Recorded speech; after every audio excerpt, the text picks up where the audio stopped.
Bob in Manalapan. What's up, Bob?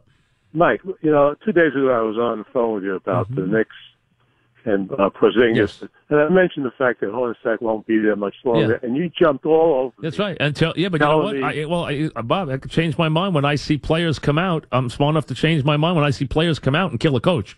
When you come out after those losses and make the statements they made statements that get.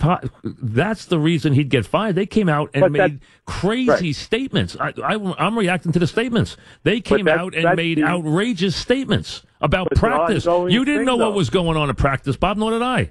And they made comments about Bob. They made comments about practice. They made comments about training camp. They didn't make comments about the games. They made comments about practice. They made comments about travel. They made comments about training camp. They said they haven't even had a system. So, I mean, stuff that, listen, I watched the Oklahoma City game. They didn't play badly for a lot of that game.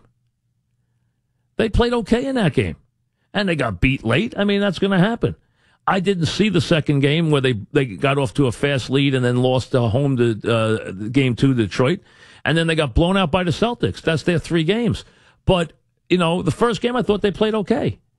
But when you hear players coming out and making the comments publicly that they made, those comments get you fired. I mean, those are outrageous. These are players. This season, they're 3 games into the season. You're making comments about, they're not making us work hard. They're not making us run. We haven't been running all year. I mean, what? What have you been doing? So, I mean, you're talking about a guy. I mean, they threw the coach under the bus. So that's stuff that has repercussions. And I don't know if it will. If they win some games, it won't. But if you tack that and tack 5 or 6 more losses on that, you're not going to survive. No one's going to sit there and let that happen. No general manager, forget Dolan, no general manager is going to sit there and let that come out of your organization if you don't start winning some games. Now, you look at the other thing. Look at the Nets. The Nets are well drilled. The coach is a good coach. He was a good coach last year. He's doing a good job. I mean, that was the indictment from your players. That wasn't like some unnamed source or anything else. That's the players saying that. That's almost like something you have trouble surviving. Those are mortal wounds if you're a coach, to hear that stuff. So to me, it's much more than just seeing 3 games worth where I'd say, hey, give him a little time. But when you hear those kind of comments coming out of the organization, those are deadly. I mean, you got to watch it. You better be careful and get that turned around in a hurry when your players are making those. Plus, you got to close the doors and ask your players, hey, what's going on here? Why are we talking like this? Unless he's just mailing it in, he doesn't care.